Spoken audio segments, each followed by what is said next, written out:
If you're like most Michiganders, you have something like this close to where you live. A trail that you can walk, run, ride your bike. We just love being outdoors. But for some people, this is a luxury. There are families and communities out there where a trail like this simply doesn't exist anywhere near where they call home. It's like nature's for somebody else. So how do these communities get outside and enjoy the beautiful nature of Michigan? Well, today's guest is going to answer that question. I'm going to introduce you to Josh McCreedy of Trail Sense. What he and others are doing off of 8 Mile in Detroit is simply remarkable. And we're going to start in a little place called Dorais Park.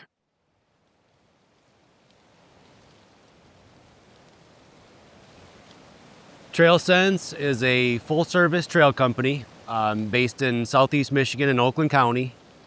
We do everything from planning and design of trails to full-on construction. In the portfolio that we do is everything from hiking trails to universal access crushed limestone paths to bike parks and multi-use trails of various sorts.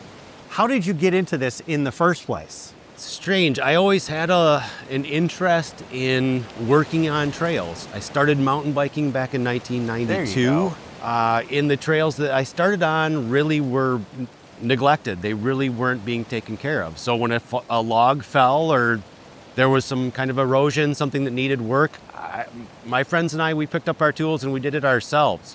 So I came to it as a volunteer teaching at Holly High School. There was a 25-mile trail system close by, and after work, it was therapeutic to go work on the trails, relax in the woods, and try to improve the trails here and there. And it wasn't until sort of 2015 that I started to think maybe that it could be a moneymaker. Right. At that point in my educational career, I was starting to experience some pretty intense burnout and was thinking about the next thing. So trails kind of came up as an opportunity, and I started to study trails a little bit more intensely.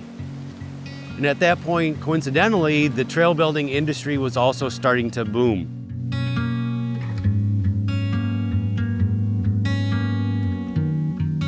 A lot of my friends and family thought I was crazy. Honestly, my principal kind of told other teachers that I worked with that there was no chance I would make it. There was a lot of skepticism, but Sure. There was a good market. And there were other Midwestern trail builders who were making a living at it.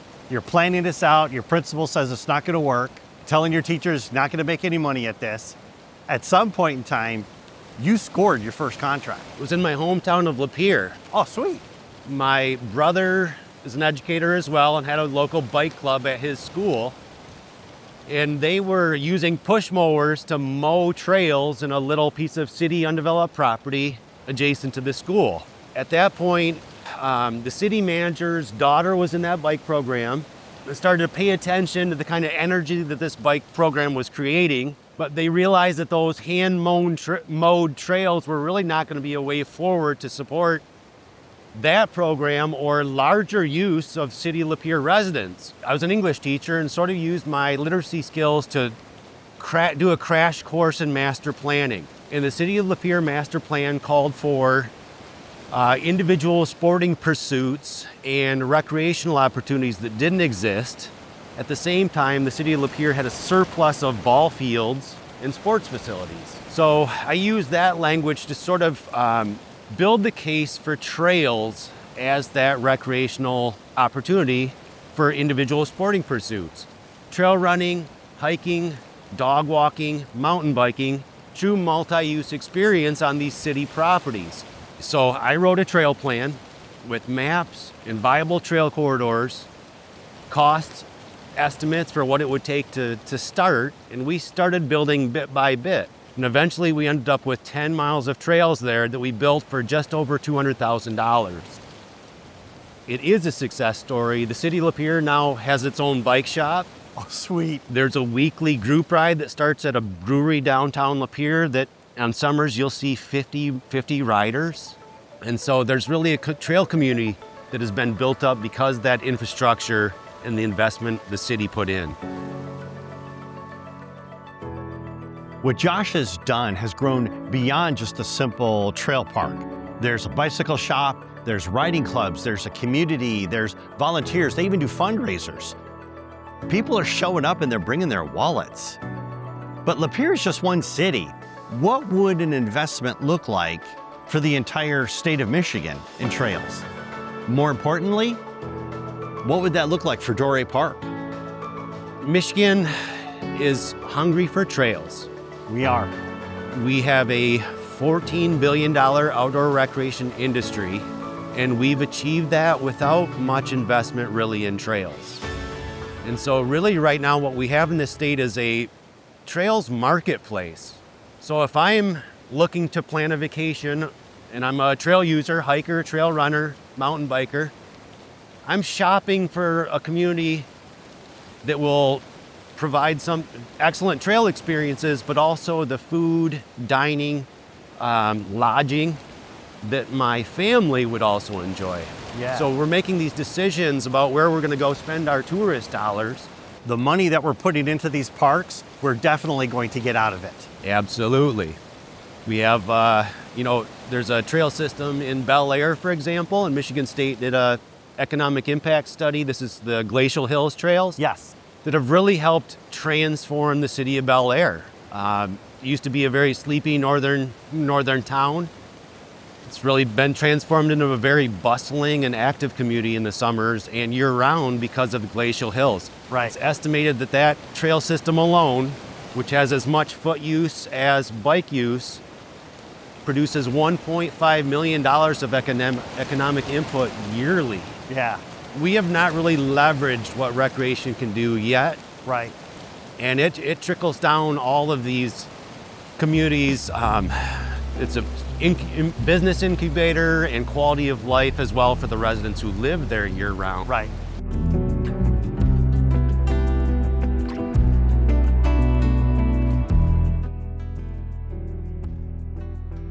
The economic case for trail investment is rock solid. Think about it, $14 billion a year for the state of Michigan, and we haven't even scratched the surface. But you know, we need to bring this story much closer to home. There are some Michiganders out there who just can't take a weekend off and go up north. For them, that is a luxury. So what does an investment in trails look like for an underserved neighborhood in Detroit? Well, that leads us right back to Dorais Park. We could even go back to 1969 when the Wolverine Sports Club built a concrete velodrome in this space that was a training ground for cyclists from the city. And this concrete velodrome that's behind you actually produced Olympians, Olympic athletes. Nice. Trained in this facility. It fell into disrepair in the 90s, and it was determined that really there was not enough money to repair it and replace it. In 2008, we also had the Great Recession, major financial struggles in the city that everyone's well aware of, and the Parks Department was really shuttered in Detroit.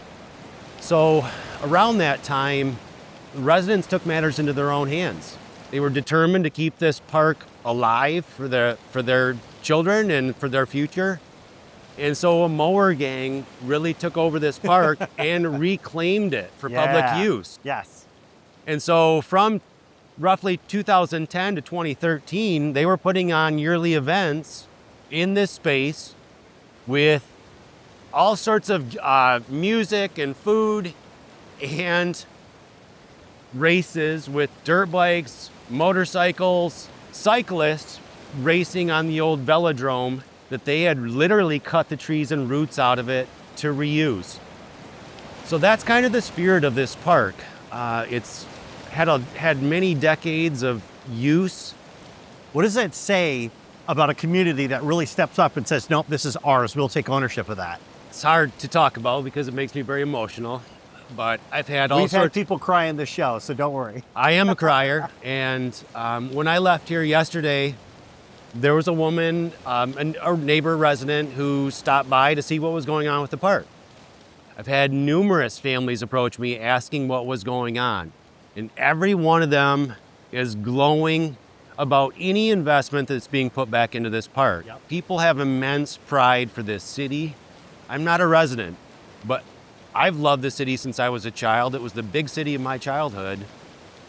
And it's a privilege for me to be able to work here. This woman approached me yesterday, and there's a sledding hill right next to where we're speaking right now. She brings her grandkids down here to sled every winter. She'll hike up the hill one time, but her grandkids will go up and down it a million times. Go grandma. So when I told her that we're really developing this park for a trails experience that's really exceptional, she was deeply moved as well. And I told her, as soon as we have something on the ground, I want you to bring your grandkids here to meet me, and I want to show them what we're building and how we do this. Yeah. People want the best for their children. It doesn't matter who you are and where you live. You want your children to have all of the opportunities in the world to experience what a lot of us take for granted. Yes. If I have a slogan for my business, it's building trails where they're needed the most. To me, this is the perfect Example. situation Yes. of that. Yes.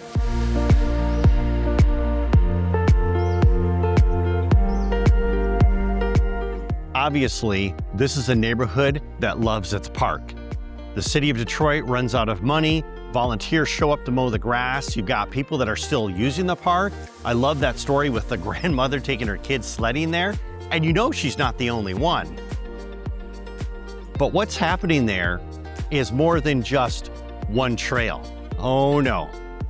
What Josh and the others are building there, Dorais Park is really gonna pop. So there are plans to expand the existing playgrounds with some really cutting edge sort of bouldering and climbing experiences, kind of low to the ground for kids to play on.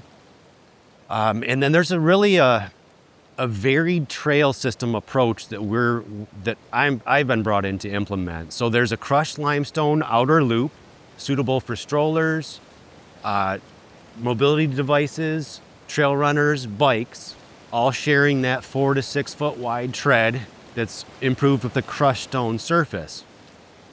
Up here where we're standing, there's going to be sort of a hub that will be the starting point for several gravity lines. So these gravity lines, you won't pedal very much, but the gravity will sort of push you into these roller coaster-like trail segments that are one way, that will be collected at the bottom for a return line that will take you back up to the top.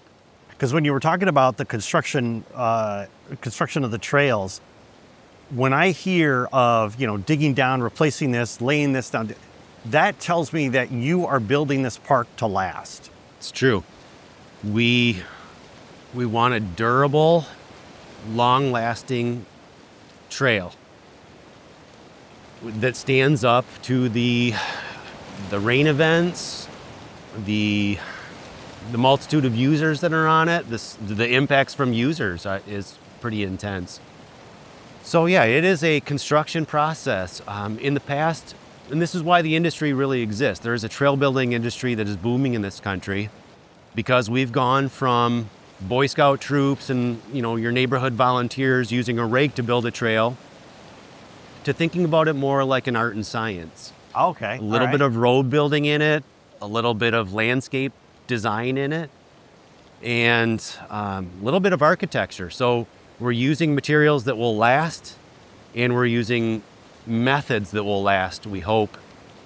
I mean, this is going to have a warranty. So when I do this work, it's going to have a warranty, and more importantly, it's going to have my name on it. Yes. So it's something that I want to last for decades, not short term, but a long-term investment in something that will support generations of Detroiters and visitors from far in a really excellent recreation experience. What I'd also tell you is it doesn't matter who you are, what you look like, what your body's like. There's really a place for you on Michigan trails. Right. It's a welcoming community, and find a way to get involved and support trails and use trails in one fashion or another. You deserve the opportunity to be on trails, no matter who you are. We love being outside. The fresh air, the trails, the excitement that comes with it. And soon, the residents around Dorais Park are going to feel that same excitement. Because being outdoors belongs to everyone. My name is Cliff Dubenois, and we are Total Michigan.